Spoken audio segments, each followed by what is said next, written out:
जी हाँ दोस्तों, तो लीजिए, ओवैसी की पार्टी को अब अजान से परेशानी। ना भारतीय जनता पार्टी को नहीं, नरेंद्र को नहीं, हरे राम को नहीं, ओवैसी को अजान से दिक्कत।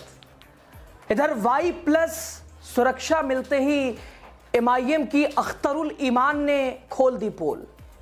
अख्तरुल ईमान ने MIM को बुरा फंसा दिया। देख लीजिए ओवैसी की सोच। आप क्या सोचते थे?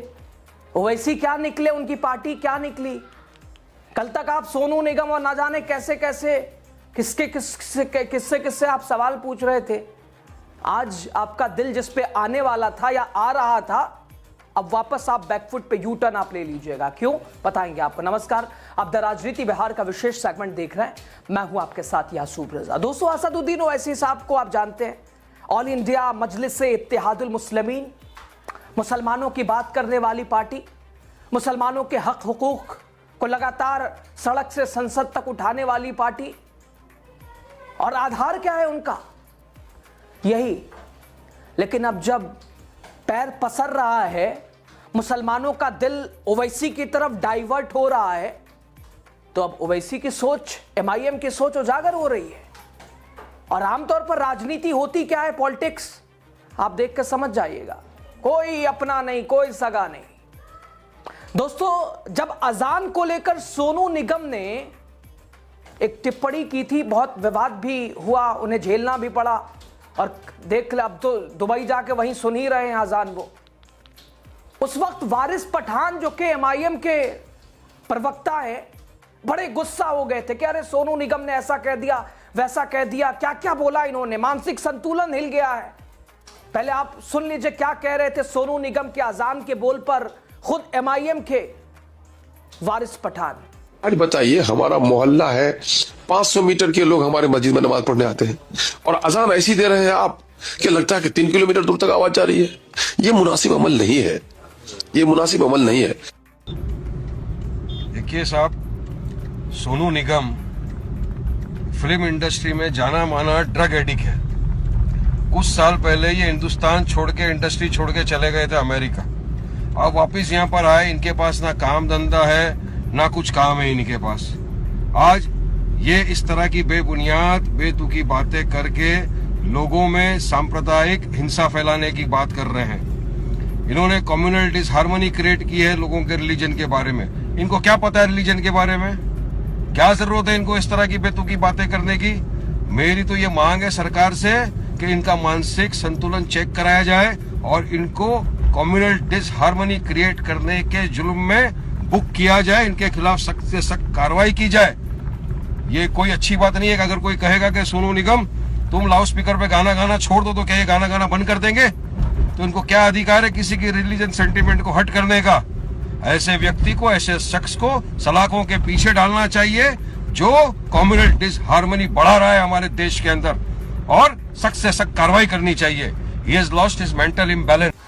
अब वारिस पठान चुप होंगे, खामोश होंगे, क्योंकि अब तो आ रही है असल राजनीति आपकी है क्या, खुलकर सामने एक्सपोज हो रही है। ऑल इंडिया मजलिस इत्तेहादुल मुस्लिमीन। दोस्तों, आज सवाल सिर्फ अजान की आवाज का नहीं है, सवाल है नियत का, सवाल है नजरिए का, सवाल है राजनीतिक यू टर्न का।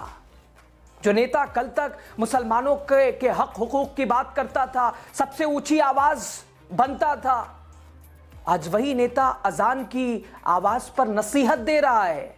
कह रहा है अजान कैसे होनी चाहिए, इसकी आवाज कहां जानी चाहिए। दोस्तों, दिलचस्प यह है कि नसीहत उसी वक्त आई जब MIM के बिहार प्रदेश अध्यक्ष को शाह साहब ने सुरक्षा घेरा बढ़ा दिया है, Y+ सुरक्षा घेरा दे दिया है। हालांकि नेता प्रतिपक्ष की सुरक्षा को कम कर दिया है, बीजेपी वालों की सुरक्षा को बढ़ा दिया है।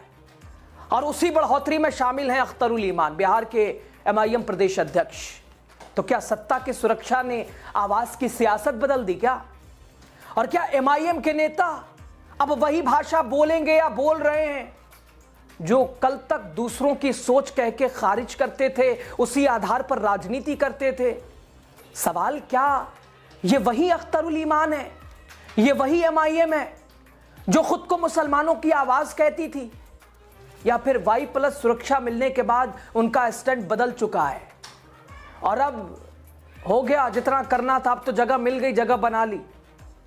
दोस्तों, बिहार में आमौर से ऑल इंडिया मजलिस इत्तेहादुल मुस्लिमीन के विधायक अख्तरुल ईमान, आप जानते होंगे इन्हें। अख्तरुल ईमान एक ऐसा नाम जो MIM की राजनीति में मुस्लिम हितों का चेहरा माने जाते हैं। MIM में अपनी अलग अलग पकड़ बना ली है, मजबूत पकड़ बना ली है। लेकिन अब उन्हीं अख्तरुल ईमान का एक बयान सोशल मीडिया पर आग की तरह फैल रहा है, सियासी गलियारों में जिसने बहस छेड़ दी है। जानते हैं, आप तो ऐसी उम्मीद नहीं कर सकते थे अख्तरुल ईमान से, MIM के किसी नेता से। अख्तरुल ईमान साहब कहते हैं, हमारे मोहल्ले में 500 मीटर के लोग मस्जिद आते हैं, 500 मीटर के लोग मस्जिद आते हैं, लेकिन अजान ऐसे दी जाती है जैसे 3 किलोमीटर दूर तक आवाज जा रही हो। दोस्तों, अख्तरुल ईमान कह रहे हैं, कोई नरेंद्र, कोई हरेराम, कोई ठाकुर, कोई भारतीय जनता पार्टी नहीं, MIM का बिहार प्रदेश अध्यक्ष कह रहा है। मोहल्ले की मस्जिद में 500 मीटर के लोग आते हैं, मस्जिद में अजान ऐसी दी जाती है कि 3 किलोमीटर दूर तक आवाज जाए। यही नहीं, उन्होंने ये भी कहा कि मुल्क के हालात और सामाजिक परिस्थिति को देखते हुए ऐसी अजान मुनासिब नहीं है। अख्तरुल ईमान साहब, आप तय करेंगे क्या मुनासिब है, अजान कैसे दी जाएगी, कैसे नहीं दी जाएगी। कल तक तो आपके पार्टी के नेता, आप, सोनू निगम ने जो टिप्पणी की थी उस पर सड़कों पे उतर आए थे। आपने सुना क्या कह रहे थे वारिस पठान, मानसिक संतुलन। और यहां अख्तरुल ईमान साहब का क्या, ठीक है मानसिक संतुलन, ये अख्तरुल ईमान तय करेंगे कि अजान कैसे होगी, कैसे नहीं होगी। 500 मीटर के लोग आते हैं और 3 किलोमीटर तक अजान की आवाज जाएगी। अल्लाहू अकबर, अल्लाहू अकबर रैलियों में लगाओ, चिल्ला चिल्ला कर वो आवाज 5 किलोमीटर तक जाए, लेकिन मस्जिद की अजान 3 किलोमीटर तक जाए तो आपको दिक्कत हो रही है, आपका कान दुख रहा है। दोस्तों, सवाल उठता है, जिस अजान को लेकर देश में पहले से ही विवाद खड़ा है, और वहीं अजान पर MIM का विधायक अगर वैसे ही भाषा बोले, वैसे ही शब्द बोले और उसी की राजनीति करते हुए जिसके आधार पर सत्ता में बैठे हैं, मलाई चाट रहे हैं। दोस्तों, अख्तरुल ईमान MIM के जो कल तक विरोधी कहते थे, आज वही MIM का नेता, MIM बिहार प्रदेश अध्यक्ष कह रहा है। और यही वजह है कि MIM समर्थक पूछ रहे हैं, अख्तरुल ईमान साहब, आपका ईमान बचा है या खत्म हो गया है?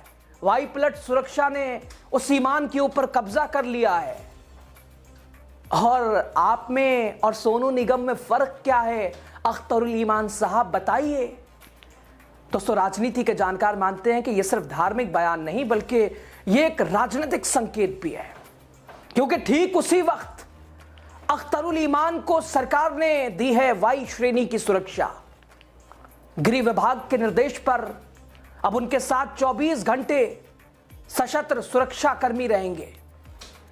इसके अलावा PSO, एस्कॉर्ट वाहन, आवास की सुरक्षा अलग से, यानी हर सार्वजनिक कार्यक्रम में खास निगरानी रखी जाएगी। अख्तरुल ईमान साहब घेरे में रहेंगे। अख्तरुल ईमान साहब राज्य के सबसे सुरक्षित नेताओं में गिने जाएंगे। और भी बहुत सारे नेताओं को Y श्रेणी सुरक्षा मिली और उसमें ही अख्तरुल ईमान साहब की। हालांकि तेजस्वी यादव भी अब Y श्रेणी की तेजस्वी सुरक्षा के साथ ही चल रहे हैं, लेकिन बढ़ोतरी MIM के प्रदेश अध्यक्ष को, और जैसे ही ये सुरक्षा मिली, देखिए बोल कैसे बदल गए, अंदाज कैसे बदल गया, MIM की सोच कहां से कहां आ गई। अजान से दिक्कत होने लगी। आप तय करेंगे। सवाल उठता है, क्या सुरक्षा मिलने के बाद ही सिस्टम को खुश करने में लग गए? MIM अब टकराव की राजनीति से क्या समझौते की राजनीति पे उतर आई है, या फिर मुस्लिम वोट बैंक को मैनेज करने की कोई नई रणनीति? क्योंकि यही MIM है जो दोस्तों, जो हर मंच से, हर रैली में चिल्ला चिल्ला कर 10 किलोमीटर आवाज जाए माइक से, मुसलमानों को दबाया जा रहा है, हक आवाज दबाई जा रही है, हक छीना जा रहा है, अल्लाहू अकबर के नारे। और आज मस्जिद से अल्लाहू अकबर की आवाज आ रही है, तो ईमान साहब के ईमान को देखिए क्या तकलीफ होने लगी है। कह रहे हैं 500 मीटर के लोग मस्जिद आते हैं तो 3 किलोमीटर आवाज क्यों जाएगी माइक की? किसको बुलाना है? वाह साहब वाह, गजब। तो सोशल मीडिया पर MIM के जो समर्थक थे वही गुस्साए हैं, जबरदस्त घेराई कर रहे हैं। लोग पूछ रहे हैं अगर अजान से दिक्कत है तो जाइए, आप भी दुबई चले जाइए। नहीं, आप दुबई मत जाइए, आप नेपाल चले जाइए। कल तक चुप थे। और क्या ये बयान Y+ सुरक्षा का साइड इफेक्ट तो नहीं है? दोस्तों, एक यूजर लिखता है अख्तरुल ईमान और सोनू निगम में क्या फर्क है? नाम का टाइटल से ईमान वाला कोई नहीं हो जाता है। नाम के टाइटल के साथ, सुन रहे हैं, नाम के टाइटल के साथ ईमान वाला। ईमान है तो ईमान नहीं है आपके पास, नाम में बस ईमान है। ऐसे बयान बता रहे हैं ईमान क्या है आपका। Y श्रेणी की सुरक्षा मिलते ही अपने मालिक को खुश करने लगे। पार्टी के अध्यक्ष इनके चिल्ला चिल्ला कर रैलियों में अल्लाहू अकबर के नारे लगाते हैं, क्योंकि वोट और विभाजन का मामला है। मगर मस्जिद में जोर से अजान ना हो, इस वक्त MIM वाले मुफ्ती हो गए। अब इसे क्या कहेंगे दोस्तों? आपकी राय महत्वपूर्ण हो जाती है। अख्तरुल ईमान साहब क्या कह रहे हैं, वो कहना क्या चाह रहे हैं, बताना क्या चाह रहे हैं, संदेश क्या दे रहे हैं? एक कमेंट करके जरूर राय दीजिएगा। क्या ओवैसी की राजनीति यही है? बी टीम से अब वो मुहर और मजबूत हो गया है? MIM का यही खेल है, एक्सपोज्ड MIM? आपकी राय महत्वपूर्ण हो जाती है दोस्तों। बहुत शुक्रिया।